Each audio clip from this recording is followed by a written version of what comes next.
పరిశుద్ధాత్మ చెబుతున్నాడు, పరిశుద్ధాత్మ మాట్లాడుచున్నాడు అని కొత్త నిబంధన హెబ్రీ గ్రంథకర్త చెప్పాడు కదా. అంటే ఇప్పుడు ఇక్కడ మాట్లాడుతున్న ఈ యెహోవా ఎవరో తెలుసా? పరిశుద్ధాత్మనే అని చెప్పటం మాత్రమే కాకుండా ఇంకా ఏం చెప్పాడు తెలుసా? అసలు ఇశ్రాయేలీయులను మొత్తం నడిపించింది ఎవరో తెలుసా? పరిశుద్ధాత్మ దేవుడు. అలా అర్థం చేసుకుంటే నరకంలో మీ దుమ్ములు వేసిపోద్దంతే, పాతాళంలో మీకు దుమ్ములు వేసిపోద్దంతే. అందుకోసమే అల్టిమేట్ దేవుడు ఒక్కడే.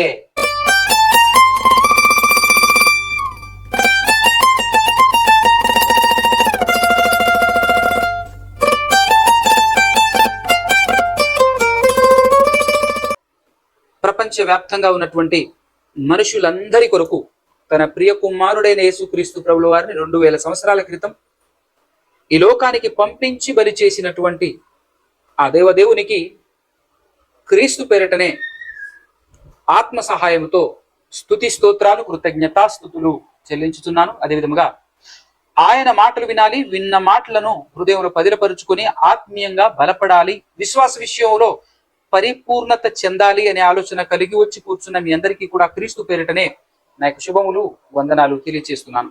జాగ్రత్తగా మనం ఎప్పటి వలె ఇంతకు ముందు మాట్లాడుకుంటూ వస్తున్నటువంటి టాపిక్ న్యూమటాలజీ అని, అంటే పరిశుద్ధాత్మ గురించినటువంటి విషయాలు. ఇప్పటికి ఇది 6వ భాగం.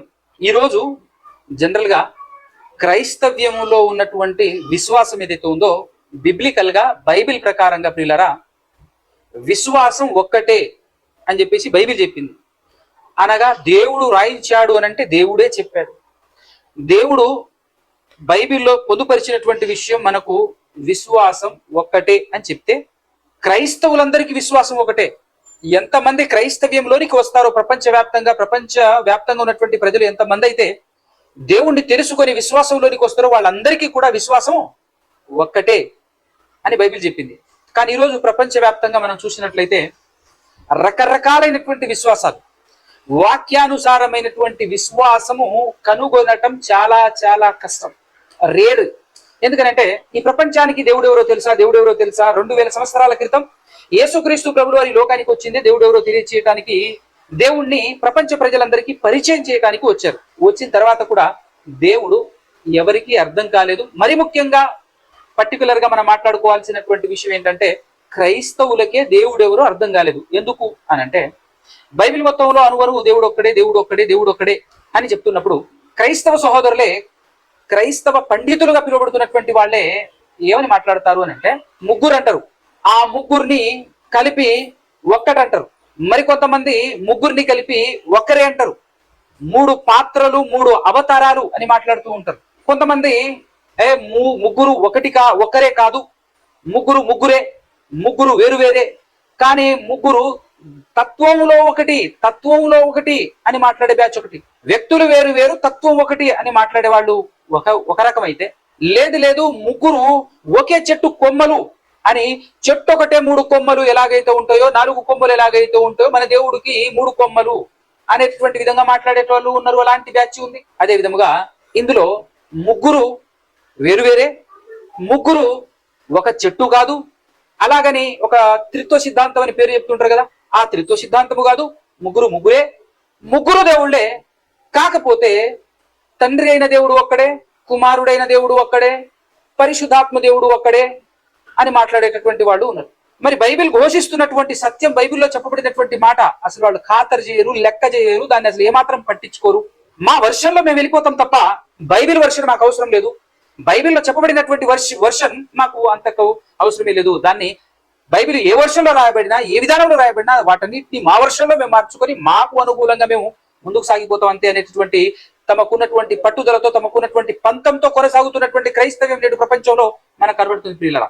అయితే ఈ రోజు పర్టికులర్ గా నేను మీ ముందు ఉంచాలనుకున్నటువంటి పాఠం ఏంటంటే, చాలా మంది వాక్యం చెప్పేటప్పుడు, అప్పుడప్పుడు నేను యూట్యూబ్ లో కూడా వింటూ ఉంటాను, చాలా మంది చెప్పేటటువంటి వాక్యం, వాళ్ళు పదే మాట్లాడేటటువంటి ఒక పదం ఉంటది.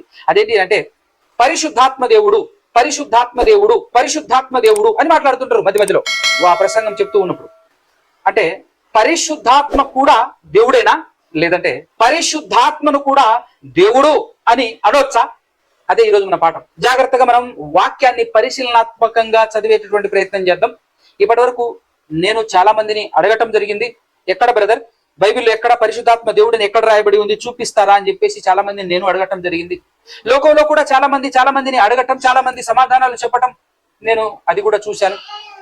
మన బైబిల్లో కూడా డిబేట్లు బయట యూట్యూబ్లలో చాలా మంది ఎవరు మాట్లాడారు అని అంటే, ఎస్ పరిశుద్ధాత్మ కూడా దేవుడు, ఇదిగో నేను రిఫరెన్స్ చూపిస్తాను రండి అని చెప్పేసి రిఫరెన్స్ చూపిస్తే, ఏ రిఫరెన్స్ చూపిస్తారబ్బా, ఏంటి అసలు ఎక్కడుంది, అసలు నిజంగా బైబిల్ ఎక్కడైనా ఉందా చూద్దామని చెప్పేసి ఆసక్తితో మనం చూస్తే, వాడు చూపించినటువంటి రిఫరెన్స్ మీ అందరి ముందు ఉంచుతాను. ఒకసారి అపోస్తుల కార్యములు 5వ అధ్యాయము 1 నుంచి 4 వచనాల వరకు జాగ్రత్తగా పరిశీలన చేద్దాం. ఈ సందర్భాన్ని మాక్సిమం చాలా మంది పరిశుద్ధాత్మ కూడా దేవుడేనా అని మనం అడిగేటటువంటి ప్రశ్నకి వాళ్ళందరూ చూపించేటటువంటి మాక్సిమం పీపుల్స్ చూపించేటటువంటి రిఫరెన్స్ అన్నమాట ఇది. ఒకసారి రండి మనం చూద్దాం. అపోస్తుల కార్యము 5వ అధ్యాయము 1 నుంచి 4 వచనాల వరకు. అననీయా అను ఒక మనుష్యుడు తన భార్య అయిన సప్పిరాతో ఏకమై పొలమమ్మెను. భార్య ఎరుకనే వాడు దాని వెలలో కొంత దాచుకొని కొంత తెచ్చి అపోస్తలుల పాదముల మీద పెట్టెను. అప్పుడు పేతురు, అననీయా, నీ భూమి వెలలో కొంత దాచుకొని పరిశుద్ధాత్మను మోసపుచ్చుటకు సాతాను ఎందుకుని హృదయమును ప్రేరేపించెను. బాగా వినండి. అననీయా, నీ భూమి వెలలో కొంత దాచుకొని పరిశుద్ధాత్మను మోసపుచ్చుటకు సాతాను ఎందుకు నీ హృదయమును ప్రేరేపించెను అని చెప్పాడు 3వ వచనంలో. 4వ వచనంలో, అది నీ యొద్ద ఉన్నప్పుడు నీదే కదా. పేతురు గారు అననీయ గారితో మాట్లాడుతున్నటువంటి సందర్భం. అది నీ యొద్ద ఉన్నప్పుడు నీదే కదా, అమ్మిన పిమ్మట అది నీ వశమై ఉండలేదా? ఎందుకు ఈ సంగతి నీ హృదయంలో ఉద్దేశించుకున్నావు? నీవు మనుషులతో కాదు దేవునితోనే అబద్ధమాడితివని వానితో చెప్పెను. నీవు మనుష్యులతో కాదు దేవునితోనే అబద్ధమాడితివని వానితో చెప్పెను. చూసారా? అంటే స్టార్టింగ్ లో 3వ వచనంలో ఏం చెప్పాడు? పరిశుద్ధాత్మను మోసపుచ్చుటకు అన్నాడు. అదే సందర్భంలో కంటిన్యూషన్ గా కిందికి వచ్చేస్తే నీవు దేవునితోనే అబద్ధమాడితివి అని అన్నాడు. ఇదిగో చూసారా? ఒకటే సందర్భం పైన పరిశుద్ధాత్మ అన్నాడు, క్రింద లైన్లో ఏమన్నాడు? దేవుడు అన్నాడు. అంటే ఇప్పుడు అర్థం ఏంటి? పరిశుద్ధాత్మ దేవుడు, పరిశుద్ధాత్మే ఇక్కడ దేవుడు అనేటటువంటి విధంగా అర్థం కావట్లే మీకు అని అందరండి మాక్సిమం 99 అని చెప్పొచ్చు, 99% ప్రపంచ వ్యాప్తంగా ఉన్నటువంటి మాక్సిమం క్రైస్తవ సహోదరులందరూ చూపించేటటువంటి రిఫరెన్స్ ఇది. అయితే ఈ మధ్య కాలంలో ఇప్పుడు ఇలా ఈ వచనాలన్నీ చూపిస్తున్నటువంటి వాళ్ళు, అసలు వీళ్ళకి బైబిల్ అర్థమైందా? అసలు బైబిల్ ఇలా నేను అర్థం చేసుకునేది? అసలు వీళ్ళకి ఆత్మ సహాయం ఉందా? పరిశుద్ధాత్మ కలిగే మాట్లాడుతున్నారా? ఇన్ని డౌట్లు వస్తాయండి. ఎందుకు అనంటే ఇప్పుడు మీకు కూడా వస్తుంది. ఈ పాఠం అయిపోయిన తర్వాత జాగ్రత్తగా మీరు వినగలిగితే. ఇలాంటి వాళ్ళు, ఈ విధంగా అర్థం చేసుకునేటటువంటి వాళ్ళందరూ కూడా బైబిల్ అర్థం కాని వెర్రోళ్ళు. వీళ్ళందరూ వెర్రోళ్ళు అని చెప్పడంలో మీరు కూడా ఆలోచించకుండా మాట్లాడతారు రేపటి దినాన ఒక్కసారి ఈ పాఠం పూర్తయిపోతుంది. అయితే మరొక వెర్రోడు తన వెర్రిని ప్రపంచానికి ఎక్కించడం కోసం ఆయన ఏం చేస్తున్నాడు అంటే, వన్నెస్ అనే ప్రోగ్రాంలు పెట్టుకుంటూ తన ఎర్రిని ఎక్కిస్తున్నాడు, ప్రపంచానికి ఎక్కించే ప్రయత్నం చేస్తూ ఉంటాడు. ఆ వ్యక్తి ఇంకొక సందర్భం చూపించాడు, పరిశుద్ధాత్మ కూడా దేవుడు, ఇదిగో చూడు అని చెప్పేసి ఒక సందర్భం చూపించాడు. అది కూడా మీ ముందుంచే ప్రయత్నం చేస్తాను. ఫస్ట్ హెబ్రీలకు రాసినటువంటి పత్రిక 3వ అధ్యాయము 7వ వచనం నుంచి 12వ వచనం వరకు చదువుతాను, జాగ్రత్తగా మీరందరూ వినండి. మరియు పరిశుద్ధాత్మ ఇట్లు చెప్పుచున్నాడు. ఇది పాయింట్అవుట్ చేసుకోండి. ఎవరు చెప్తున్నారట? పరిశుద్ధాత్మ ఇట్లు చెప్పుచున్నాడు. ఏం చెప్తున్నాడు అని అంటే 8వ వచనం నుంచి, నేడు మీరాయన శబ్దమును, ఎవరు ఆయన? మీరు ఆలోచించుకోండి. తర్వాత ఎక్స్ప్లెనేషన్ ఇచ్చినప్పుడు వీటన్నిటి గురించి నేను మాట్లాడతాను. మీరు ఆయన శబ్దను విని ఎడల అరణ్యములో శోధన దినమందు కోపము పుట్టించినప్పటి వరే మీ హృదయములను కఠినపరుచుకొనకుడి. 9వ వచనం, 40 సంవత్సరములు నా కార్యములు చూచి మీ పితరులు నన్ను పరీక్షించి శోధించిరి. ఇప్పుడు నా కార్యములు అంటున్నాడు ఎవరు? పరిశుద్ధాత్మ. నన్ను పరీక్షించి శోధించిరి అంటున్నాడు పరిశుద్ధాత్మ. కావున నేను ఆ తరము వారి వలన విసిగి మీరెల్లప్పుడూ తమ హృదయాలోచనలు తప్పిపోవుచున్నారు, నా మార్గములను తెలుసుకొనలేదు. గనుక నేను కోపముతో ప్రమాణము చేసినట్టు వారు నా విశ్రాంతిలో ప్రవేశింపరని చెప్పి తిని. చూసారా? ఈ సందర్భం ఇదంతా ఎవరు మాట్లాడారు అంటే పరిశుద్ధాత్మ మాట్లాడాడు చూడండి అని చెప్తూ, ఇప్పుడు ఇదే సందర్భం పాత నిబంధన గ్రంథంలో మోసే గారు రాసినటువంటి కీర్తన అండి. 95వ కీర్తన ఒక్కసారి ఓపెన్ చేయండి. 7 నుంచి 11 చరణాలు. 7 నుంచి 11 చరణాలు. రండి నమస్కారము చేసి సాగిలపడదము, మనలను సృజించిన యెహోవా సన్నిధిని మోకరించుదము. మనలను సృజించిన యెహోవా సన్నిధిని మోకరించుదము. నేడు మీరు ఆయన మాట అంగీకరించిన ఎడల ఎంత మేలు. అరణ్యమందు మెరీబా యొద్ద మీరు కఠినపరుచుకొనినట్లు, మస్సా దినమందు మీరు కఠినపరుచుకొనినట్లు మీ హృదయములను కఠినపరుచుకొనకుడి. అచ్చట మీ పితరులు నన్ను పరీక్షించి శోధించి నా కార్యములు చూచిరి. ఎవరు మాట్లాడుతున్నారు ఇక్కడ? ఎవరు మాట్లాడుతున్నట్టుగా కనబడుతుంది ఇక్కడ? యెహోవా అని స్టార్టింగ్ లో చూసే మనం. మనల్ని సృష్టించిన యెహోవాను సన్నిధిని మోకరించుదము కదా, గుర్తుపెట్టుకోండి. నన్ను పరీక్షించి శోధించి నా కార్యములు చూచిరి. తర్వాత 10వ చరణం. 40 ఏండ్ల కాలము ఆ తరము వారి వలన నేను విసికి, వారు హృదయమున తప్పిపోవు ప్రజలు, వారు నా మార్గములు తెలుసుకొనలేదని అనుకొంటిని. కావున నేను కోపించి మీరెన్నడూను నా విశ్రాంతిలో ప్రవేశింపకూడదని ప్రమాణము చేసి తిని. ఇక్కడ ఎవరు మాట్లాడుతున్నారు అని అంటే యెహోవా మాట్లాడుతున్నట్టుగా 95వ కీర్తనలో మనం చూస్తున్నాం.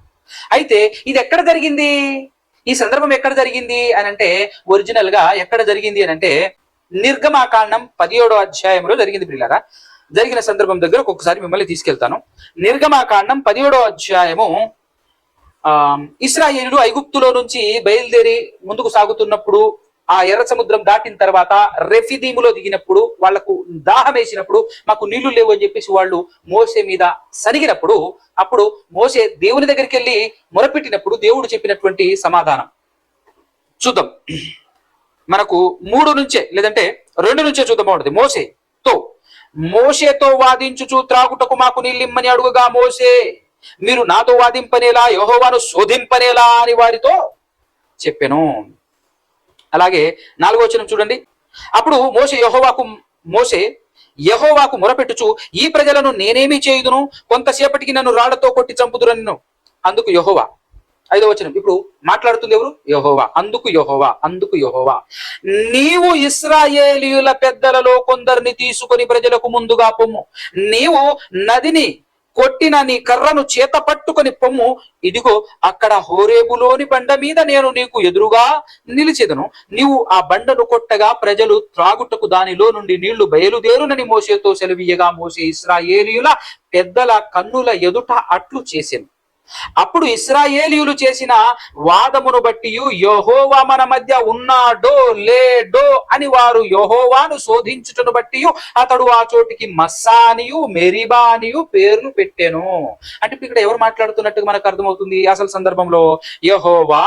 అందుకు యెహోవా అని 5వ వచనంలో చూసాం ప్రియులారా మనం. అంటే ఇప్పుడు ఆ వెర్యుడు చూపించినటువంటి విషయం ఏంటంటే, ఇదిగో కొత్త నిబంధనలో పరిశుద్ధాత్మ ఇట్లు చెప్పుచున్నాడు అని చెప్పారు కదా. అంటే మాట్లాడింది ఎవరు? పరిశుద్ధాత్మ. ఇక్కడ యెహోవా మాట్లాడారు అని చెప్పేసి ఉంది చూసారా. ఈ యెహోవా తండ్రి అయిన యెహోవా కాదు, పరిశుద్ధాత్మ కూడా యెహోవానే. ఈయన 3వ యెహోవా అని ప్రకటించడం మొదలు పెట్టారు పిల్లరా. ఎందుకంటే ఎంత భయంకరమైనటువంటి బోధ అంటే, అందుకోసమే నేను చెప్తున్నాను వెర్రోళ్ళు వీళ్ళని. ఎంత భయానకమైనటువంటి బోధ ఏంటంటే బైబిల్ని తునకలు చేసేటటువంటి బోధ. అసలు ఒక పద్ధతి గాని, ఒక సీక్వెన్స్ గాని, ఒక క్రమము గాని అసలు ఏమీ ఉండదు. ఇంత ఘోరంగా బోధిస్తారంటే అంత ఘోరంగా. ఇప్పుడు చూడండి, ఇప్పుడు పరిశుద్ధాత్మ చెబుతున్నాడు, పరిశుద్ధాత్మ మాట్లాడుచున్నాడు అని కొత్త నిబంధన హెబ్రీ గ్రంథకర్త చెప్పాడు కదా. అంటే ఇప్పుడు ఇక్కడ మాట్లాడుతున్న ఈ యెహోవా ఎవరో తెలుసా? పరిశుద్ధాత్మనే అని చెప్పటం మాత్రమే కాకుండా ఇంకా ఏం చెప్పాడు తెలుసా? అసలు ఇశ్రాయేలీయులను మొత్తం నడిపించింది ఎవరో తెలుసా? పరిశుద్ధాత్మ దేవుడు. యెహోవా దేవుడు కాదు, ఈ పరిశుద్ధాత్మ అనే యెహోవా దేవుడు. 3 యెహోవాలు ఉన్నారట. ఒకటి తండ్రి అయిన యెహోవా, కుమారుడైన యెహోవా, పరిశుద్ధాత్ముడైన యెహోవా. 3 యెహోవాలట. వింత విచిత్రం. ఈ బుర్ర గుజ్జంతా మోకాళ్ళలో కాదు, అరికాలలో పెట్టుకుని మాట్లాడి ఇట్లా మాట్లాడరేమో అనిపిస్తుంది. సో ఆ విధంగా మాట్లాడుతూ చెప్పినటువంటి మాట అనమాట. సో జాగ్రత్తగా మనం ఆలోచన చేస్తే ఇక్కడ ఈ సందర్భాన్ని బట్టి ఇశ్రాయేలులందరినీ నడిపించింది పరిశుద్ధాత్మ అని ఇలాంటి వాళ్ళు మాట్లాడితే, మరికొంతమంది ఏం మాట్లాడేశారు తెలుసా? అసలు దేవుని ప్రమేయం ఏం లేదండి, 2వ యెహోవానే నడిపించాడు ఇశ్రాయేలులందరినీ ఐగుప్తులో నుంచి కనాను వరకు. ఐగుప్తులో నుంచి కనాను వరకు మొత్తం వేళ నడిపించింది రెండో యెహోవా. అంటే ఎవరో తెలుసా? కుమారుడైన యెహోవా, లేదంటే యేసుక్రీస్తు ప్రభులు వారే అని చెప్పారు. కొంతమంది ఏమో యేసుప్రభు అంటున్నారు నడిపించింది, కొంతమంది ఏమో కాదు కాదు పరిశుద్ధాత్మ అని చెప్పేసి మాట్లాడుతున్నారు. అసలు నడిపించింది ఎవరో వీళ్ళకి అర్థం కావట్లేదు. నేటికి బైబిల్ మన చేతిలో ఉన్నప్పటికీ అని అంటే వీళ్ళ మనోనేత్రాలు గుడ్డితనం అయిపోయినాయి, అంధకారంలోకి వెళ్ళిపోయినాయి అనే విషయం మనకు నీట్గా అర్థం కావాలి. సో ఈ సందర్భాన్ని చూపించింది చూసారా? ఇప్పుడు పరిశుద్ధాత్ముడు కూడా ఎవరు? దేవుడే అని ఈ సందర్భాన్ని కూడా చూపిస్తున్నారు.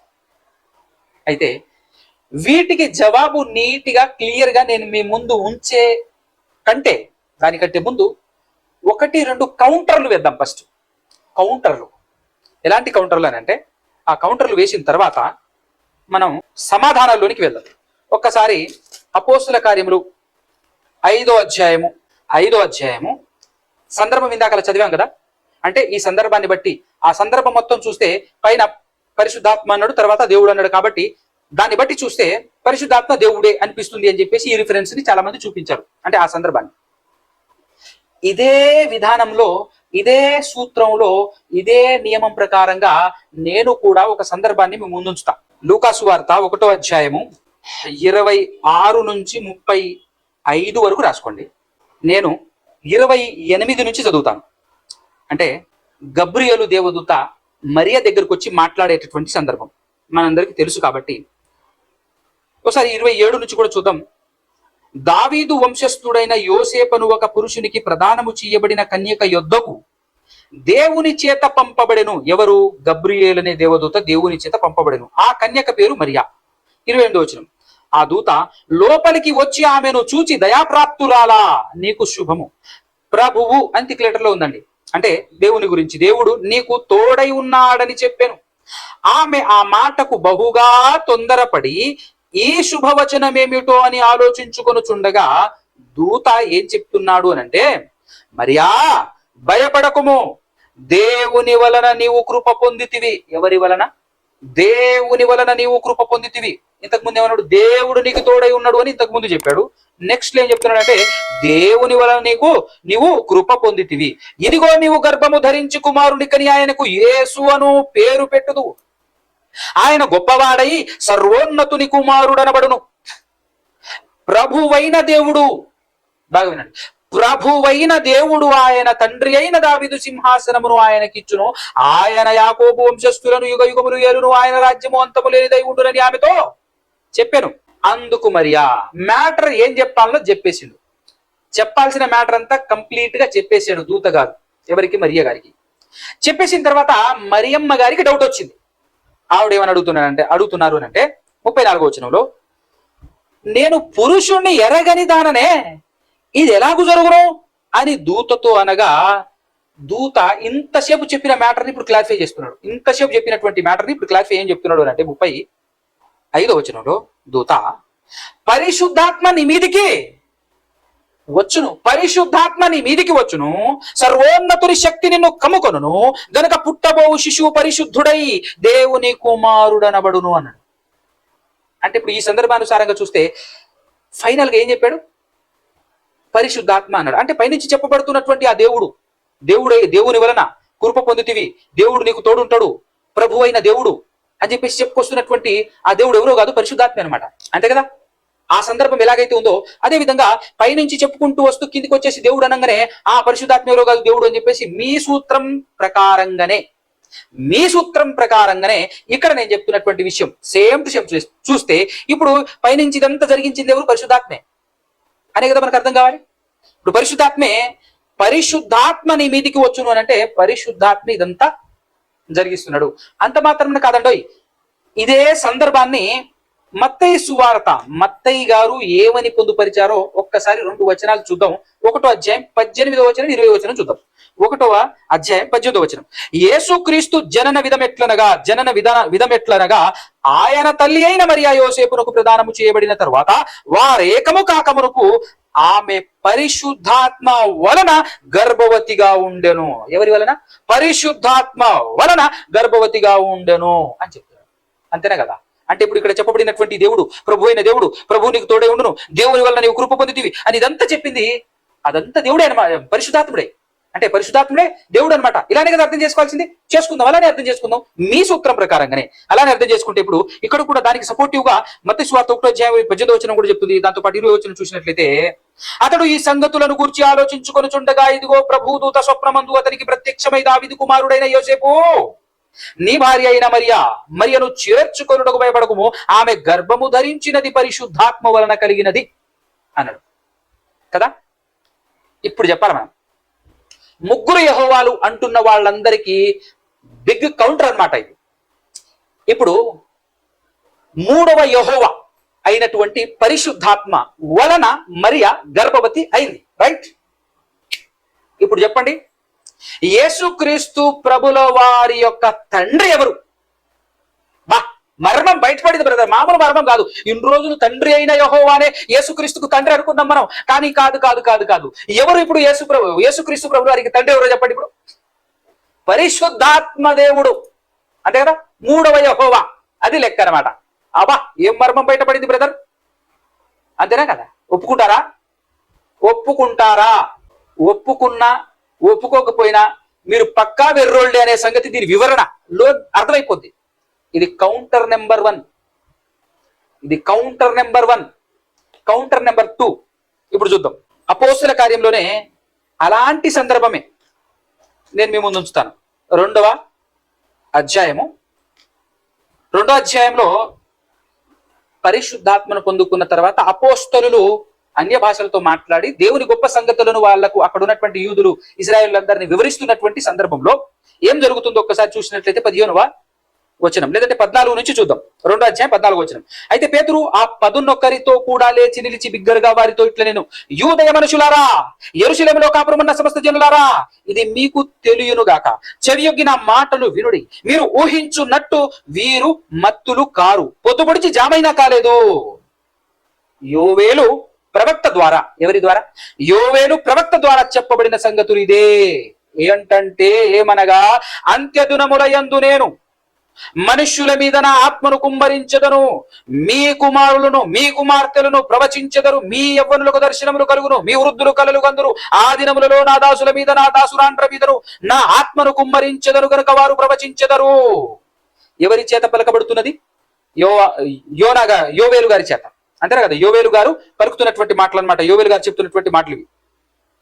పైన ఆకాశమందు మహత్కార్యములను, క్రింద భూమి మీద సూచక క్రియలను, రక్తమును, అగ్నిని, పొగ, ఆవిరిని కలుగజేసిదను. ప్రభు ప్రత్యక్షమగు ఆ మహాదినము రాకమునుపు సూర్యుడు చీకటిగాను చంద్రుడు రక్తముగాను మారుదురు. ఎవరు చెప్తున్నారండి? యోవేలు గారు మాట్లాడుతున్నారు. అదే కదా పైన మన పేతురు గారు కోట్ చేసింది. నెక్స్ట్ 21వ వచనం, అప్పుడు ప్రభువు, లెటర్లో ఉంది, ప్రభువు నామమును బట్టి ప్రార్థన చేయు వారందరూ రక్షణ పొందుదురు. అప్పుడు ప్రభువు అంటే ఎవరు? దేవుడు. గుర్తుపెట్టుకోండి, దేవుని నామమును బట్టి ప్రార్థన చేయు వారందరూ రక్షణ పొందుదురు అని చెప్పింది ఎవరట? యోవేలు గారు, రైట్? యోవేలు గారు. అయితే నెక్స్ట్ లైన్ చూడండి వెంటనే, అని ప్రభువు నామమును బట్టి ప్రార్థన చేయు వారందరూ రక్షణ పొందుదురు అని దేవుడు చెప్పుచున్నాడు. పైన యోవేలు అన్నాడు. మరి అంటే దీని ప్రకారంగా ఏం చెప్పాలి? యోవేలు గారే దేవుడు. మీ సూత్రం ప్రకారమే ఇది, అవునంటారా కాదంటారా? అందుకోసమే చెప్తున్నాను, ఇది కౌంటర్ నెంబర్ 2 అనమాట. ఇలా కాదయ్యా అర్థం చేసుకోవాల్సిన పద్ధతి, అసలు అర్థం చేసుకోవాల్సిన పద్ధతి వేరే ఉంది. ఇలా కాదు అర్థం చేసుకోవాల్సింది. ఈ విధంగా అర్థం చేసుకుంటే అసలు 100% పరిశుద్ధాత్మ సహాయం కనీసం కూడా లేదు అని చెప్పేసి మనకి ఈజీగా అర్థమైపోతుంది. అయితే ఇవి ఓన్లీ కౌంటర్సే. అయితే ఇప్పుడు అపోస్తుల కార్యం 5వ అధ్యాయంలో ఉన్నటువంటి సందర్భం ఏదైతే చూపిస్తున్నారో పరిశుద్ధాత్మ దేవుడు అని చెప్పడానికి ఆ సందర్భం చూపిస్తున్నారో దాన్ని అలాగా అర్థం చేసుకోవాల్సింది. అదే విధానంలో రాయబడినటువంటి విషయాలను మీ ముందు ఉంచుతాను, ఒక్కసారి చూడండి. ఇదే 5వ అధ్యాయంలో అపోస్తులందరూ కలిసి సువార్త చెప్తూ అనేక సూచక క్రియలు, అద్భుత కార్యాలు చేస్తూ ముందుకు సాగుతూ ఉన్నప్పుడు వీళ్ళ ద్వారా అనేకులు కదిలింపబడుతుంటారు. అది చూసి పరిసయ్యులు, శాస్త్రులు అనేటటువంటి వాళ్ళు ఒప్పక, అంగీకరించక వాళ్ళ కోపంతో ఊగిపోయి వీళ్ళను చెరసాల్లో బంధిస్తారు. చెరసాల్లో బంధిస్తే దేవుని దూత రాత్రికి రాత్రి బంధించబడిన చెరసాల ఏవి చెక్కు చెదరకుండా అలానే ఉంచేసి వీళ్ళని అలా లోపటి నుంచి బయటికి తీసుకెళ్లేసి దేవాలయంలోకి వెళ్ళి మీరు బోధ చేయండి అని చెప్పేసి విడిచిపెడతారు. తెల్లారిన తర్వాత వీళ్లకు విమర్శ చేయాలి, వీళ్ళు అసలు ఏంటి అని చెప్పేసి వీళ్ళను తీసుకొచ్చేసి బెదురు పెట్టాలి, ఏదో ఒకటి చేయాలని చెప్పేసి పెద్దలందరూ కూడుకున్న తర్వాత పిలిపించండి అని అంటే గదిలో ఉండరు, ఆ చెరసాల్లో ఉండరు, దేవాలయాల్లో పోయి బోధ చేస్తూ ఉంటారు, బోధ చేస్తూ ఉంటారు. అప్పుడు వెళ్ళి పిలుచుకొచ్చేసి నిమ్మలంగా అడుగుతారు. అడిగినప్పుడు మీరు అడగటమే లేటు, మీరు ఏమడిగినా కూడా మేము చెప్పేది సువార్త అని చెప్పేసి మరలా సువార్త చెప్తారు. అక్కడ అలా సువార్త చెప్పిన తర్వాత ఏం చెప్తారంటే, ఇదిగో మీరు యేసును చంపేశారు, మీరే నజరేయుడైన యేసును మీరు చంపేశారు, శిలువ వేసి మరి చంపేశారు. చంపేస్తే మన పితరుల దేవుడు యేసును లేపాడు అని చెప్తారు. చెప్పినప్పుడు వాళ్ళకి బాగా మండి వీళ్ళని ఖచ్చితంగా చంపేయాలి, ఉట్టినే విడిచిపెట్టకూడదు, చంపేయాలి అని కంకణం కట్టుకున్నప్పుడు పెద్దలలో ఒక ఆయన ఉంటాడు, ఒక పెద్ద ఆయన, అపోస్తులుడైనటువంటి పౌలు గారి గురువు అని చెప్పొచ్చు. ఎవరైనా అంటే గమలీయులు గారు.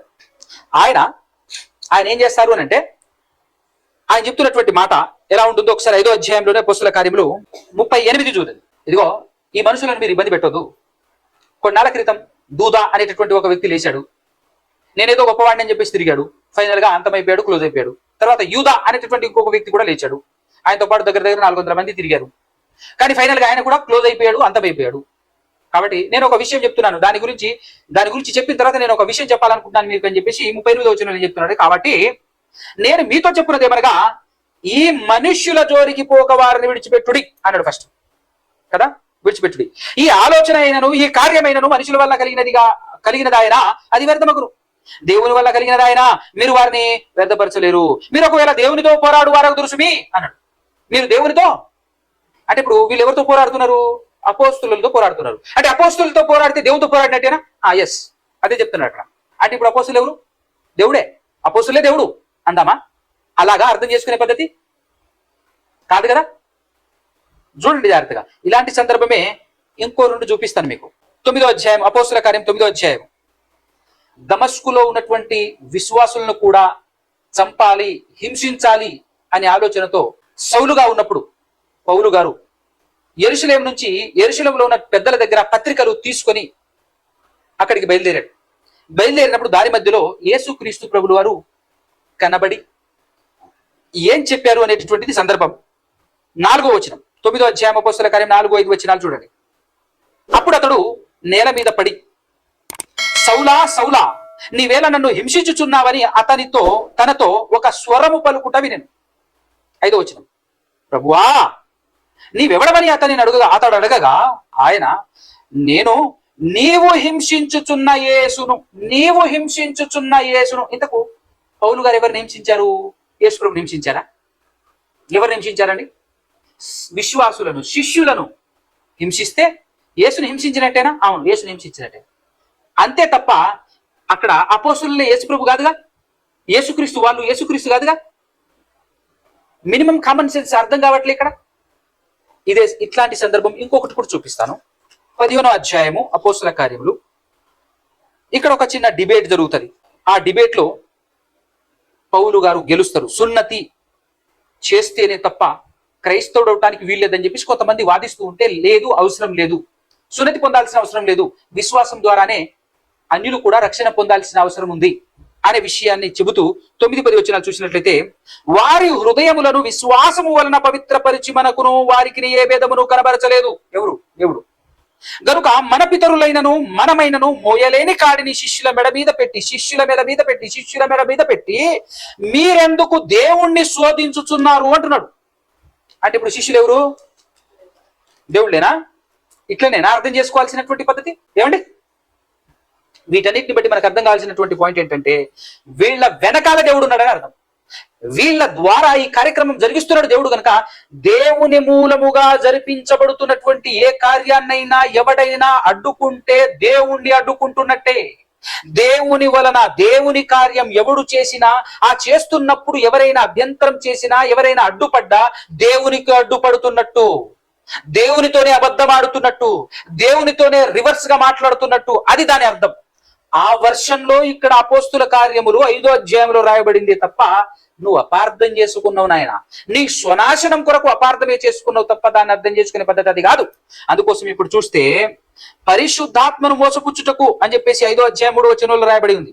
అప్పుడు పేతురును అననీయని నీ భూమి వెలలో కొంత దాచుకొని పరిశుద్ధాత్మను మోసపుచ్చుటకు సాతాను ఎందుకు నీ హృదయమును ప్రేరేపించను అని చెప్పి, తర్వాత 5వ వచనం 4వ వచనంలో ఏం చెప్పాడనంటే, అది నీ యొద్ద ఉన్నప్పుడు నీదే కదా, అమ్మిన పిమ్మట అది నీ వశమై ఉండలేదా? ఎందుకు ఈ సంగతి నీ హృదయంలో ఉద్దేశించుకున్నావు? నీవు మనుషులతో కాదు దేవునితోనే అబద్ధమాడితివని వారితో చెప్పాను. ఒరిజినల్ గా ప్రాక్టికల్ గా ఆలోచన చేయండి. ఎవరితో అబద్ధమాడారు? అననీయాస్ సఫీరాలు ఎవరితో అబద్ధం చెప్పారు చెప్పండి? కరెక్ట్ గా ప్రాక్టికల్ గా ఆలోచిస్తే పేతురు గారితో చెప్పారు అబద్ధం. కానీ పేతురు గారు ఏమైనా మాట్లాడుతున్నారు? మీరు దేవునితో అబద్ధం ఆడుతున్నారు అని చెప్పారు. అని అంటే ఒరిజినల్ గా ఇప్పుడు మీరు అపార్థం చేసుకుంటే ఎవరైనా చేసుకోవాలి తెలుసా? ఇప్పుడు పేతురా దేవుడు? పేతురు గారా దేవుడు? వాళ్ళు ఎవరితో మాట్లాడారు అంటే పేతురుతో మాట్లాడారు. వాళ్ళకి ప్రశ్న వేసింది ఎవరు? ఇంతకే అమితిరా అని ప్రశ్నించింది ఎవరు? పేతురు గారు. ఎలా ప్రశ్నించారు? ఆత్మ సహాయంతో. కాబట్టి ఆ ఆత్మను ఎవరు అనుగ్రహించారు వీళ్ళకు? ఎవరికి? అపోస్తులకు ఆత్మను అనుగ్రహించింది ఎవరు? దేవుడు. కాబట్టి ఎక్కడికి వెళ్ళింది ఇప్పుడు మ్యాటర్? ఫైనల్కి వెళ్ళింది. అందుకోసమే దేవుని కార్యం ఎంతమంది ద్వారా, ఎవరి ద్వారా, ఏ విధంగా జరిగించినా కూడా ఫైనల్ టార్గెట్ ఎక్కడికి వెళ్ళాలి? మహిమ ఎవరికి వెళ్ళాలి? దేవునికి వెళ్ళాలి. అందుకోసం ఇక్కడ ఏం చెప్తున్నాడు? నువ్వు నాతో అబద్ధం ఆడేవని అనుకుంటున్నావేమో అననీయ గారు, మీరు అబద్ధం ఆడింది దేవునితో. ఆ విధంగా సందర్భాన్ని అర్థం చేసుకోవాలి. కానీ ఈ సందర్భాన్ని చూపించి ఇదిగో పరిశుద్ధాత్మ దేవుడు అని చెప్తున్నారు అంటే మీకంటే అమాయకులు, మీకంటే పిచ్చోళ్ళు ప్రపంచంలో ఎవరు ఉండరబ్బా. ఇంత సింపుల్ సందర్భాన్ని కూడా ఈ విధంగా మలుచుకున్నారు, ఈ విధంగా వక్రీకరిస్తున్నారు అంటే ఏమనాలి మిమ్మల్ని? అవునా కదా? ఎలా అర్థం చేసుకోవాలి బైబిల్ని? ఏ విధంగా అర్థం చేసుకోవాలి? ఎంత చక్కగా రాయబడి ఉంది. ఇంకా క్లియర్ గా మీ ముందు ఉంచుతాను. రెండవ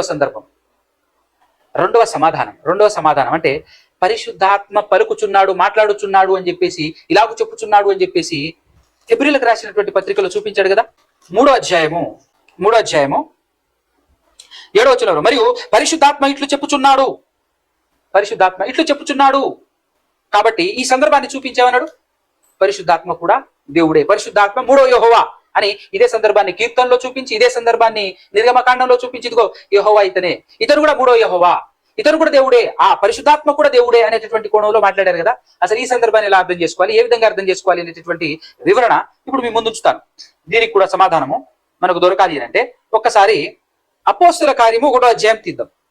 అపోస్తుల కార్యములు 1వ అధ్యాయము 16 నుంచి 20 వరకు ఉన్నటువంటి సందర్భాన్ని చూద్దాం జాగ్రత్తగా. 15 నుంచి చూద్దాం. ఆ కాలమందు ఇంచుమించు 120 మంది సహోదరులు కూడి ఉండగా పేతురు వారి మధ్య నిలిచి ఇట్లా, నేను సహోదరులారా, యేసును పట్టుకొనిన వారికి త్రోవ చూపిన యూదాను గూర్చి పరిశుద్ధాత్మ దావీదు ద్వారా పూర్వము పలికిన లేఖనము నెరవేరవలసి ఉండెను. దావీదు ద్వారా పలికింది ఎవరట? పరిశుద్ధాత్మ పలికారట. దావీదు ద్వారా ఎవరు పలికారు?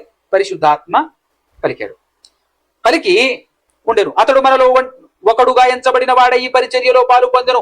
ఈ యూద ద్రోహము వలన సంపాదించిన రూకలనిచ్చి ఒక పొలమును కొనెను. అతడు తల క్రిందుగా పడి నడిపికి బద్దలైనందున అతని పేగులన్నీ బయటికి వచ్చెను.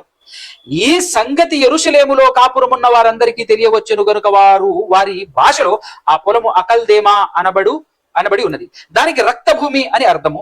ఇందుకు ప్రమాణముగా అతని ఇల్లు పాడైపోవునుగాక, దానిలో ఎవడును కాపురముండకపోవునుగాక, అతని ఉద్యోగం వేరొకడు తీసుకొనుగాక అని కీర్తనల గ్రంథములో రాయబడి ఉన్నది. ఎక్కడ?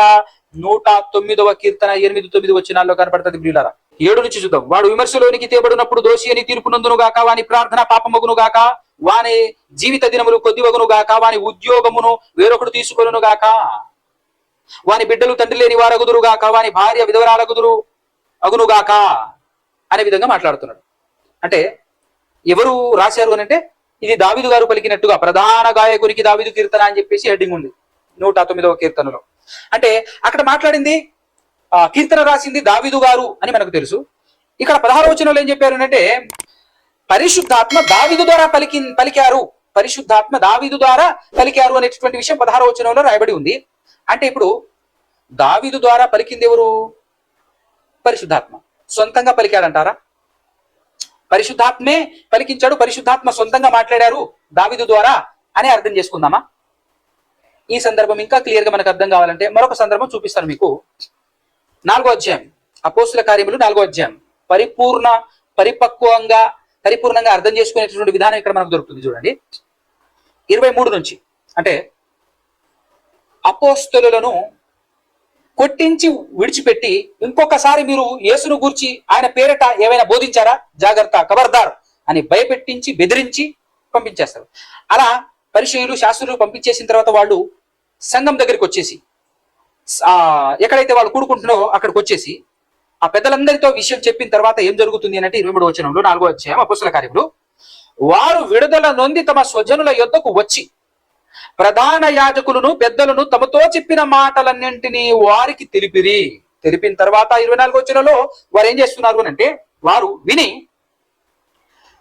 ఏక మనస్సుతో దేవునికిట్లు బిగ్గరగా మొరపెట్టిరి.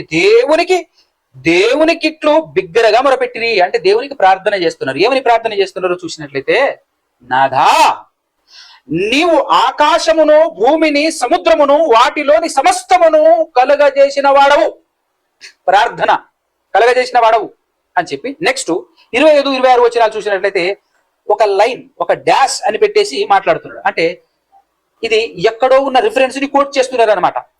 అన్యజనులు ఎలా అల్లరి చేసిరి, ప్రజలందుకు వ్యర్థమైన ఆలోచనలు పెట్టుకుని ప్రభువు మీదను ఆయన క్రీస్తు మీదను భూరాజులు లేచిరి, అధికారులను ఏకముగా కూడుకొనిరి అని ఈ సందర్భం ఎక్కడుందో తెలుసా? కీర్తన 2వ కీర్తనలో ఉంటది. ఒక్కసారి ఆ సందర్భం కూడా చూద్దాం. 2వ కీర్తన 1:3, 1వ చరణం 3వ చరణం. అన్యజనులు ఎలా అల్లరి రేపుచున్నారు, అన్యజనులు ఎలా వ్యర్థమైన దాన్ని తలంచుచున్నవి. 3వ చరణం. భూరాజులు యెహోవాకును ఆయన అభిషక్తునికి విరోధముగా నిలవబడుచున్నారు, ఏలికలు ఏకీభవించి ఆలోచన చేయుచున్నారు. అదే విషయాన్ని కోట్ చేశారు ఇక్కడ అపోస్తలులు. కోట్ చేసి ఏమని మాట్లాడుతున్నారు అంటే, అన్యజనులు ఎలా అల్లరి చేసిరి, ప్రజలెందుకు వ్యర్థమైన ఆలోచనలు పెట్టుకొని ప్రభువు మీదను అంటే అక్కడ యెహోవా అని ఉంది, ఆ ప్లేస్ లో యెహోవా అని పెట్టకుండా థిక్ లెటర్ లో ప్రభువు అని పెట్టి రాస్తున్నారు. ప్రభువు మీదను ఆయన అభిషక్తుని మీదను అంటే ఆయన క్రీస్తు మీదను భూరాజులు లేచిరి, అధికారులు అంటే ఏలికలు, అధికారులను ఏకముగా కూడుకొనిరి అని ఇది చూడండి ఇప్పుడు ఎంత బాగుంటుందో. నీవు దేవునికి కదా ప్రార్థన చేస్తుంది, దేవునికి కదా. నీవు పరిశుద్ధాత్మ ద్వారా నీవు దేవునికి ప్రార్థన చేస్తూ, దేవా నీవు పరిశుద్ధాత్మ ద్వారా మా తండ్రియు నీ సేవకుడు అయిన దావీదు నోట పలికించితివి అంటే ఇప్పుడు పలికించింది ఎవరు? దేవుడు. పలికినది ఎవరు? దావీదు. ఎలా పలికాడు? దేవుని మాటలు పలకాలంటే ఖచ్చితంగా ఆత్మ ప్రేరేపణ, ఆత్మ సహాయము ఉండాలి. ఆ ఆత్మ సహాయమును అందించేదెవరు? దేవుడు మనుషులను తన ఆత్మ సహాయంతో ప్రేరేపించి తన వాక్కులను మాట్లాడిస్తాడు, తన వాక్కులను పలికిస్తాడు అనే విషయం మనకు అర్థం కావాలి. ఇక్కడ చాలా క్లారిటీగా ఉంది. 1వ అధ్యాయంలో పరిశుద్ధాత్మ దావీదు ద్వారా పలికాడు అని అన్నప్పుడు మనం దేవుని విడిచిపెడతాం, దేవుని పక్కన పెట్టేసి ఇదిగో పరిశుద్ధాత్మ మాట్లాడుతున్నాడని మాట్లాడతారు. అజ్ఞానులు, అంధకారంలో నడుస్తున్నటువంటి వాళ్ళు, సగం తెలుసుకున్నటువంటి వారు, బైబిల్ అర్థం కానటువంటి వాళ్ళు అలా మాట్లాడతారు. కానీ కరెక్ట్ గా అర్థం కావాలి మనకు. ఇక్కడ మాత్రమే కాదు, ఏ సందర్భంలోనైనా, ప్రతి సందర్భంలో కూడా అసలు నువ్వు నేను మనమందరం అర్థం చేసుకోవాల్సినటువంటి విధానం ఏంటంటే పిల్లరా, 2వ పేతురు పత్రిక ఒకసారి చూడండి, 1వ అధ్యాయం 20, 21 వచనాలు చూద్దాం. 20, 21 వచనాలు. ఒకడు తన ఊహను బట్టి చెప్పుట వలన లేఖనములో ఏ ప్రవచనమును పుట్టదని మొదట గ్రహించుకొనవలెను. సో దావీదు గారు మాట్లాడుతున్నారు, దావీదు గారు పలుకుతున్నారు అని అంటే తన సొంత ఊహను బట్టి మాట్లాడుట లేదు అనేటటువంటి విషయం మనకు అర్థం కావాలి. అది మొదట గ్రహించుకొనవలెను. తర్వాత 21వ వచనం, ఏలయనగా ప్రవచనము ఎప్పుడును మనుష్యుని ఇష్టమును బట్టి కలుగలేదు గాని మనుషులు పరిశుద్ధాత్మ వలన ప్రేరేపింపబడిన వారై దేవుని మూలముగా పలికిరి. అది లెక్క. మొత్తం కంప్లీట్ బైబిల్లోనండి పాత నిబంధన కాలంలో ఉన్నటువంటి ప్రవక్తలు కానివ్వండి, కొత్త నిబంధన కాలంలో ఉన్నటువంటి అపోస్తలులు కానివ్వండి, ఎవరైనా సరే దేవుని మాటలు పలకాలి అని అంటే దేవుని మూలముగానే పలుకుతారు. కానీ దేవుని మాటలు పలకాలంటే దేవుడు ఏం చేస్తాడంటే తన శక్తి చేత ప్రేరేపిస్తాడు, తన ఆత్మ చేత బలపరిచినప్పుడు అప్పుడు మాట్లాడతారు మనుషులు. ఇంకా మీకు కరెక్ట్ గా అర్థం కావాలి అని అంటే ఈ మాటను బట్టి మనకు ఆల్మోస్ట్ అది అర్థమైపోవాలి. ఈ మాటను బట్టి ఏమర్థమైపోవాలి అని అంటే ఎక్కడా కూడా పరిశుద్ధాత్మ తన సొంత మాట, ఒక పదం కాదు, ఒక అక్షరం కూడా బైబిల్ మొత్తంలో 66 పుస్తకాలు లేదు అనే విషయం గమనించాలి, మనకు అర్థం కావాలి. పరిశుద్ధాత్మ తనంతట తానుగా సొంతంగా ఒక్క మాట కాదు, ఒక అక్షరం కూడా ఇక్కడ లేదు. మొత్తం ఎవరి అని అంటే దేవునివి. అది మనకు అర్థం కావాలి. అది అర్థం కావటం కోసం మీకు ఇంకా ఇక్కడ అర్థం కాకపోతే ఇంకో మాట కూడా చూపిస్తాను మీకు కన్ఫర్మ్ చేసుకోవటం కోసం. హెబ్రీయులకు రాసినటువంటి పత్రిక, హెబ్రీయులకు రాసినటువంటి పత్రిక 1వ అధ్యాయం 1-2 వచనాలు చూడండి ఒకసారి. 1-2 వచనాలు. పూర్వకాలమందు నానా సమయములలోను నానా విధములుగాను ప్రవక్తల ద్వారా మన పితరులతో మాటలాడింది దేవుడు. అలా మాట్లాడిన దేవుడు ఈ దినముల అంతమందు అంటే న్యూ టెస్టిమెంట్ పీరియడ్ అంటే కొత్త నిబంధన కాలంలో ఈ దినముల అంతమందు కుమారుని ద్వారా మనతో మాట్లాడాను. ఎవరి కుమారుడు అంటే యేసుక్రీస్తు ద్వారా మాట్లాడాను. అందుకోసమే ఇప్పుడు మనకు అర్థం కావాలి, పాత కొత్త నిబంధనల్లో మొత్తం మాట్లాడింది దేవుడేనట. పూర్వకాలమందు ప్రవక్తల ద్వారా మన పితరులతో మాట్లాడాడు దేవుడు. అలా ప్రవక్తల ద్వారా మన పితరులతో మాట్లాడినప్పుడు వాళ్లకు ఆత్మను అనుగ్రహించి ఆత్మ చేత ప్రేరేపించి దేవుడు మాట్లాడేవాడు. పూర్వకాలమందు మాట్లాడిన దేవుడు కానీ డైరెక్ట్ గా కాదు సుమా, మనకు అర్థం కావాలి. తర్వాత కొత్త నిబంధన కాలంలోకి వచ్చేస్తే కుమారుడు ద్వారా మాట్లాడారట. అందుకోసమే యేసుక్రీస్తు ప్రభువారు కూడా ఏం చెప్పారు తెలుసా?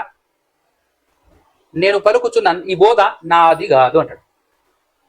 ఆఖరికి యేసుక్రీస్తు ప్రభువారు కూడా, ప్రవక్తలు కానివ్వండి, అపోస్తలులు కానివ్వండి, యేసుక్రీస్తు ప్రభుల వారు కూడా దేవుని మాటలు పలకాలి అని అంటే, దేవుని మాటలు మాట్లాడాలి అని అంటే ఆత్మ సహాయం పొందుకోవాల్సిందే. ఈ ఆత్మ సహాయాన్ని ఇచ్చేది ఎవరంటే దేవుడు తన ఆత్మ చేత ప్రేరేపించి మనుషుల చేత మాట్లాడిస్తాడు, తన మాటలు మాట్లాడిస్తాడు అనే సోయి కూడా లేనటువంటి వాడు బోధకులు అయితే ఎట్లా చెప్పండి? అందుకోసం ఇక్కడ పాత కొత్త నిబంధనలో 66 పుస్తకాల్లో యేసుక్రీస్తువి కానివ్వండి, పరిశుద్ధాత్మవి కానివ్వండి, సొంత మాట ఒక్కటి లేదు. మాట కాదు, వచనం కాదు, అక్షరం కూడా లేదు. అది నేను బల్లగుది చెప్తున్నటువంటి మాట. అందుకోసం యేసుక్రీస్తు ప్రభువు వారు మాట్లాడేటటువంటి 2 మాటలు మీకు చూపిస్తాను చూడండి. యేసుక్రీస్తు ప్రభువు వారు పలికిన ప్రతి మాట కూడా ఎలా పలికాడో మీకు అర్థం కావాలి అంటే యోహాను సువార్త 3వ అధ్యాయం 34వ వచనం. యోహాను సువార్త 3వ అధ్యాయం 34వ వచనం, 33-34 కలిసి ఉంటుంది. ఆయన సాక్ష్యము అంగీకరించిన వాడు దేవుడు సత్యమంతుడు అను మాటకు ముద్ర వేసి ఉన్నాడు. ఏలైనగా దేవుడు తాను పంపిన వానికి కొలత లేకుండా ఆత్మను అనుగ్రహించును గనుక ఆయన దేవుని మాటలే పలుకును అన్నాడు. దేవుడు పంపించిన ఆయన ఎవరు? యేసుక్రీస్తు గురించే మాట్లాడుతున్నటువంటి సందర్భం. సో యేసుక్రీస్తు ప్రభులు వారు ఆయన్ని పంపించింది ఎవరు అంటే దేవుడు ఆయన పంపించినటువంటి దేవుడు తాను పంపించిన వారికి కొలత లేకుండా ఆత్మను అనుగ్రహించును గనుక ఆయన దేవుని మాటలే పలుకును. ఎవరు? యేసు ప్రభు. దేవుని మాట ఎలా పలికాడు? కొలత లేకుండా ఆత్మను అనుగ్రహించాడు కాబట్టి దేవుని మాట పలికాడు. ఇంకొక మాట ఇదే యోహాను సువార్త 7వ అధ్యాయం 16వ వచనం. అందుకు యేసు నేను చేయు బోధ నాది కాదు, నన్ను పంపిన వారిది అని మాట్లాడుతున్నాడు. అంటే దీన్ని బట్టి మనకు అర్థం కావాల్సినటువంటి పాయింట్ ఏంటో తెలుసా? పాత కొత్త నిబంధనలలో మనుషులు ఎలా పలికారు, ప్రవక్తలు కానివ్వండి, అపోస్తలులు కానివ్వండి, ఆఖరికి యేసుక్రీస్తు ప్రభువు వారు కూడా దేవుని మాటలే పలికారు. కానీ దేవుని మాటలు ఎలా పలికారు అంటే దేవుడు తన శక్తి చేత, థర్డ్ పర్సన్ కాదబ్బా, పరిశుద్ధాత్మ దేవుడు అనటానికి లేదు. మరో దేవుడు కాదు, మూడవ దేవుడు కాదు, మూడవ యెహోవా కాదు, అసలు పర్సనే కాదు, వ్యక్తి కాదు. ఇక్కడ శక్తిగా నువ్వు ఆలోచిస్తేనే తప్ప నీకు అసలు బైబిలే అర్థం కాదు. సరాసరి పోయేది నరకానికి. అందుకోసం ఎంత భయంకరమైనటువంటి మోసం జరుగుతుంది క్రైస్తవ్యంలో చూడండి.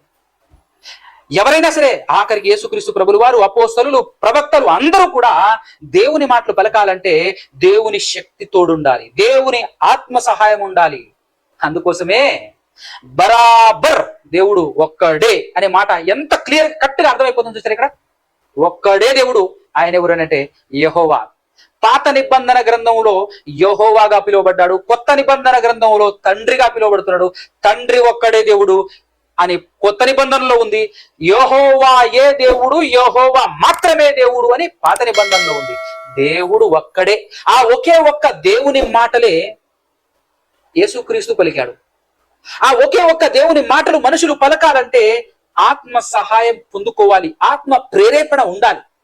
కాబట్టి ఆత్మ ప్రేరేపణతో, దేవుని ఆత్మ అంటే దేవుని శక్తితో మనుషులు దేవుని మాటలు మాట్లాడాలి. అది అపోస్తలులు అంటారా, ప్రవక్తలు అంటారా, యేసుక్రీస్తు అంటారా? యేసుక్రీస్తు ప్రభువు వారు కూడా ఆత్మతోనే దేవుని మాటలు పలికాడు, దేవుని మాటలు పలికాడు. అబ్బాని ఇది నా బోధ కాదబ్బా, ఇది నా బోధ కానే కాదు, దేవుని బోధ ఇది, నన్ను పంపిన వాని బోధ నేను మాట్లాడుతున్నాను, ఆత్మతో మాట్లాడుతున్నాను అని చెప్తున్నాడు. అంటే పరిశుద్ధాత్మ వ్యక్తి కాదబ్బా, శక్తి, దేవుని శక్తి, దేవుని ఆత్మ అంటే దేవుని శక్తి అంతే తప్ప మరో దేవుడు కాదు. అందుకోసమే దేవుడు అనకూడదు, అనరాదు. నీకు తోచినట్టుగా, నీకు నచ్చినట్టుగా సందర్భాల్ని వక్రీకరించి నీకు అనుకూలంగా మార్చుకొని ఇదిగో పరిశుద్ధాత్మ దేవుడు అని చూపిస్తే నీకంటే పిచ్చోడు ఇంకోడు లేడు, నీకంటే ఎర్రోడు ఇంకోడు లేడు అనేటటువంటి విషయం ఇక్కడ అర్థం కావట్లేదు నీట్గా. ఇంత క్లియర్ గా ఉంది. అసలు ఇక్కడ పాత నిబంధన నుంచి కొత్త నిబంధన వరకు బైబిల్ మొత్తం 66 పుస్తకాలు మొత్తం కలిగి ఉన్నది దేవుని మాటలు, నాట్ యేసుక్రీస్తు మాటలు, నాట్ పరిశుద్ధాత్మ మాటలు అన్న విషయం నీకు నాకు అర్థం కావాలి. దేవుని మాటలు పలకటానికి మనుషులను ప్రేరేపిస్తుంది, బలాన్ని ఇస్తుంది పరిశుద్ధాత్ముడు. ఆఖరికి యేసుక్రీస్తుకు కూడా తోడుగా ఉండి దేవుని మాటలు పలికించింది. ఒకవేళ నువ్వు అనుకుంటే పర్సనల్ గా సపరేట్ గా పరిశుద్ధాత్ముడు ఒక వ్యక్తి ఇంకొక యెహోవా అని అనుకుంటే ఎన్ని అనార్థాలకు దారితీస్తుంది, ఎన్ని అపార్థాలకు దారితీస్తుంది. అవునా కదా? యేసుక్రీస్తుగా ఇద్దరైతే తండ్రులు. బా ఎంత దారుణం ఇది, ఎంత దుర్మార్గమైన బోధ. ఇప్పుడు మీరు అనుకుంటే పరిశుద్ధాత్మ కూడా వ్యక్తి ఇంకొక దేవుడు అని అనుకుంటే ఖచ్చితంగా వచనాలు చెప్తున్నాయి పరిశుద్ధాత్మ వలన మరియ గర్భవతి అయింది అని రాయబడింది వచనం. దాన్ని పట్టుకొని మాట్లాడితే పరిశుద్ధాత్మ ఇప్పుడు ఎవరు?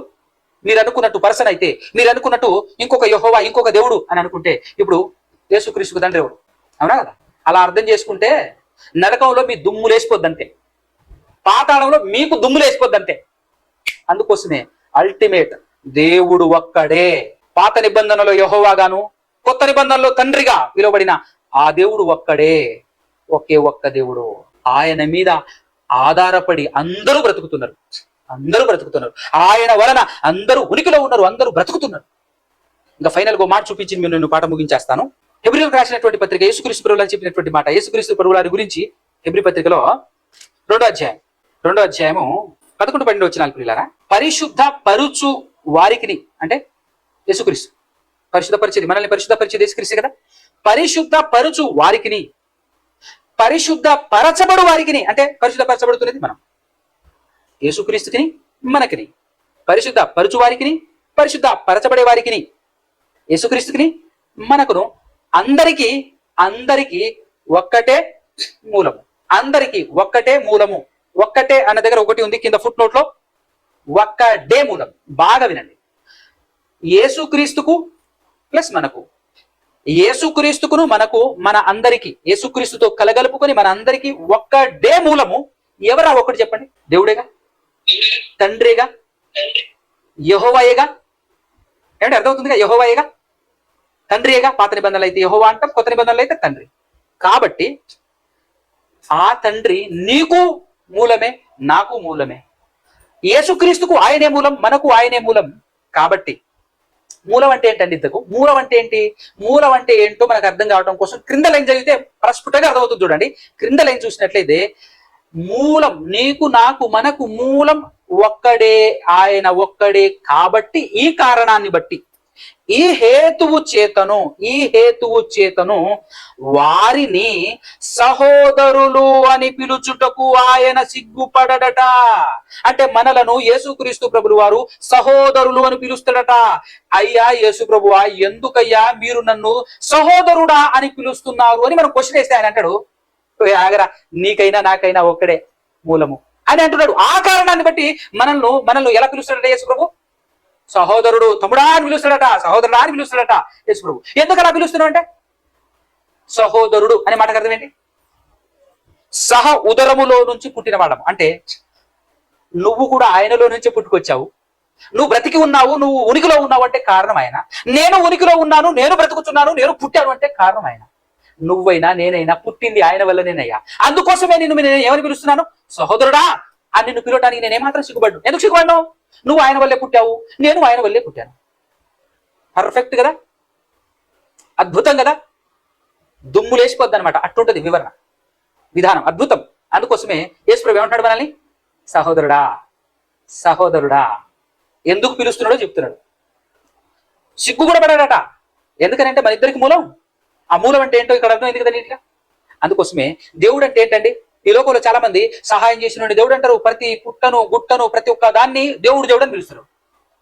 అప్పుడు మనం వెళ్ళి ఏం చెప్తాం తెలుసా? నువ్వు నిర్మించిన వాడు కాదు నీకు దేవుడు, నిన్ను నిర్మించిన వాడు, నిన్ను పుట్టించిన వాడు నీకు దేవుడు కదా. ఇప్పుడు చూద్దాం.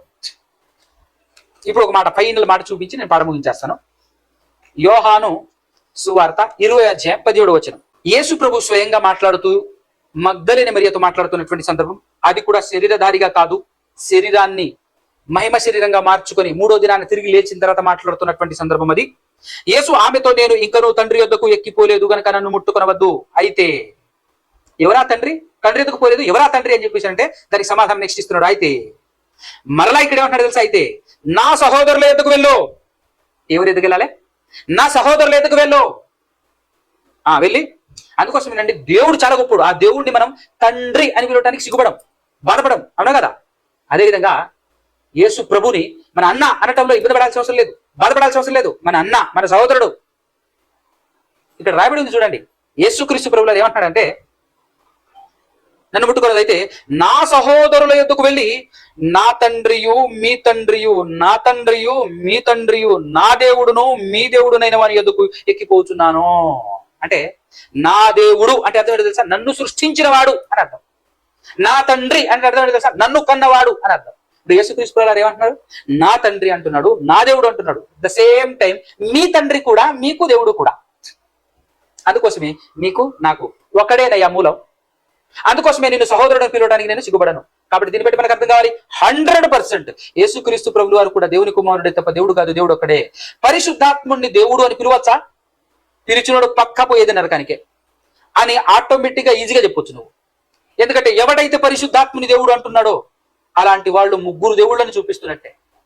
అంటే బైబిల్లో ఉన్నటువంటి ఆజ్ఞను అతిక్రమించినట్టే. చాలా మంది అండి పాస్టర్లు అసలు మేము పెద్ద పాస్టర్లని షో కొడతారు బాగా, కానీ బైబిల్లో ఉన్న వచనాలు అసలు లెక్క చేయరు, విలువివ్వరు. దేవుడు ఒక్కడే అని రాయబడి ఉంది. యేసుక్రీస్తును దేవుని కుమారుడైన క్రీస్తు అని నమ్ము, అలా నమ్మితే నీకు లాభం నిత్యజీవం వస్తుంది అని రాయబడి ఉంది. లెక్క చేయడు. ఆ ఒక్క దేవుడు ఎవరయ్యానంటే బైబిల్లో తండ్రి, కుమారుడు, పరిశుద్ధాత్మ అనే 3 క్యారెక్టర్లు నీకు కనబడినప్పటికీ తండ్రి ఒక్కడే దేవుడు అనే వచనం కూడా ఉంటది. ఆయన లెక్క చేయడు. నాకు ఇట్ట అర్థమైంది తప్ప నేను ఇట్టనే అర్థం చేసుకుంటూ పోతా. ఆయన దేవుడే, ఈయన దేవుడే, ఇంకోటి దేవుడే, అసలు 3 దేవుళ్ళే. ఏం చేసుకుంటావు చేసుకోపో అంటే మనం ఏం చేసుకుంటామండి? మనం ఏం చేసుకుంటాం? మా స్టైల్లో మేము ఎట్లా మాట్లాడతామంటే తండ్రి అయిన దేవుడు ఒక్కడే, దేవుడు ఒక్కడే, ఎవరు కాదన్నారు, తండ్రి అయిన దేవుడు ఒక్కడే అని మేము అంటాం. ఇంకో పక్క తిరుగుతాం మేము ఇంకో పక్క కూడా తిరుగుతాం. ఇంకో పక్క తిరిగి ఉంటాం కుమారుడైన దేవుడు ఒక్కడే. అంతే. ఎన్నిసార్లు మాట్లాడినా దేవుడు ఒక్కడే మాట్లాడుతున్నావా లేదా చూడు జాగ్రత్తగా. అది వాళ్ళు మాట్లాడేటువంటి కౌంటర్ అనమాట, విధానం. బా ఏం ధోరణి, ఏం వండర్ఫుల్, అది మామూలు కాదు. బీభత్సమైన జ్ఞానం తెలివి మామూలుగా లేదు అసలు. అటుపక్క తిరుగుతాం, ఇంకో పక్క తిరుగుతాం, ఇంకో పక్క తిరిగి పరిశుద్ధాత్మ దేవుడు ఒక్కడే అంటాం.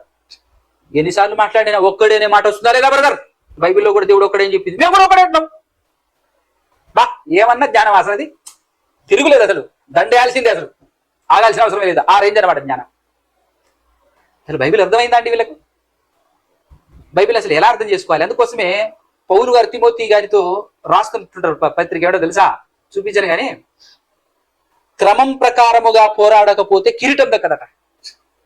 క్రమం ప్రకారంగా పోరాడాలి. ఆ క్రమం నీకు అర్థం కావాలి. ఆ క్రమం ప్రకారంగా నువ్వు విశ్వసించకపోతే పోతావు నరకానికి.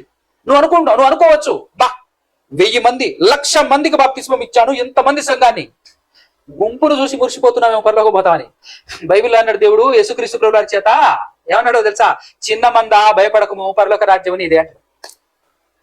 అనేకులు విశాల మార్గం అంటాడు, గుంపంతా విశాల మార్గమే, కొందరే ఇరుకు మార్గం అంటాడు.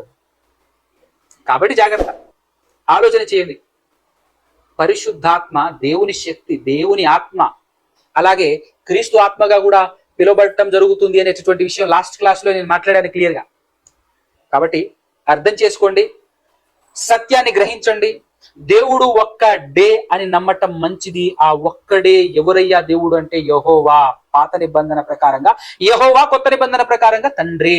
అంతకుమించి ఎవ్వరు దేవుడు కాదు. ఎవరిని ఎలా నమ్మాలో, ఎవరిని ఏం చేయాలో, ఎలా ప్రకటించాలో క్లియర్ గా బైబిల్లో ఉంది. దాని ప్రకారంగా వెళ్ళు అని అంటే వెళ్ళను, నాకేదో మర్మం అర్థం అవుతుంది. దేవునికి కూడా అర్థం కాని మర్మం, యేసు ప్రభుకు కూడా అర్థం కాని మర్మం, పరిశుద్ధాత్మకు కూడా తెలియని మర్మాలు నాకేదో గొప్ప గొప్ప మర్మాలు అర్థమవుతున్నాయి అని చెప్పేసి మాట్లాడుతున్నారు నేటి కాలంలో ఉన్నటువంటి బోధకులు. మోసపోకండి, జాగ్రత్త అని చెప్పి చెప్తున్నాను. కాబట్టి వచనానుసారంగా దేవుడు ఒక్కడే, ఆయన తండ్రి, యేసు దేవుని కుమారుడైన క్రీస్తు అని నమ్మితే మనకు లాభం. ఆ ప్రకారంగా నమ్మితేనే దేవుడు ఒక్కడే అనేటటువంటి ఆజ్ఞను అతిక్రమించకుండా ఆ మాటను విలువిచ్చినటువంటి వాళ్ళమవుతాం, ఆ ఆజ్ఞను నిలబెట్టినటువంటి వాళ్ళమవుతాం. కాబట్టి పిల్లరా, ఆ విధంగా మీరు నేను మనమందరం బ్రతికి ముందుకు సాగాలని కోరుకుంటూ ఈ మాటలు ముగిస్తున్నాను. కళ్ళు మూసుకొని తలొంచండి, చిన్న ప్రార్థన చేసుకున్నాను. పరిశుద్ధుడా, పరమాత్ముడా, పరమందు ఆశీనుడా తండ్రి, ఇదిగో నాయనా, బైబిల్ మొత్తంలో మాట్లాడింది మీరే. ప్రవక్తల ద్వారా, అపోస్తుల ద్వారా మీ ప్రియ కుమారుడైన యేసుక్రీస్తు ప్రభుల వారి ద్వారా మీరే మాట్లాడారు. కానీ వారందరి చేత మాట్లాడాలంటే వారిని మీ శక్తి చేత ప్రేరేపించారు, మీ ఆత్మ చేత ప్రేరేపించి మాట్లాడారు అనేటటువంటి వాస్తవం తెలియక ఎరుగక తండ్రి రకరకాలుగా మీ మాటలను అపార్థం చేసుకొని 2 దేవుళ్ళు 3 దేవుళ్ళు అంటూ రకరకాలుగా మాట్లాడుతున్నటువంటి వాళ్ళు బోధకులుగా పిలువబడుతున్నటువంటి కాలంలో బ్రతుకుతున్నాం తండ్రి. ఇలాంటి కాలంలో మమ్మల్ని సర్వసత్యములో నడిపిస్తున్నందుకు, ఆత్మ సహాయం అనుగ్రహిస్తున్నందుకు మీకే స్తుతి స్తోత్రాలు కృతజ్ఞతాస్తుతులు చెల్లించుచు ఈ విషయాల్ని నేర్చుకొని అర్థం చేసుకుని ముందుకు సాగే భాగ్యము పిల్లలకు అనుగ్రహించమని ప్రాధేయపడుతూ బ్రతిమాలు కొంచెం మీ పాదాల సన్నిధి నుంచి యేసు ప్రభు పరిశుద్ధ నామంలోనే ప్రార్థన అడిగి వేడుకొనుచు బ్రతిమాలు కొనుచున్నాను కన తండ్రి. ఆమెన్.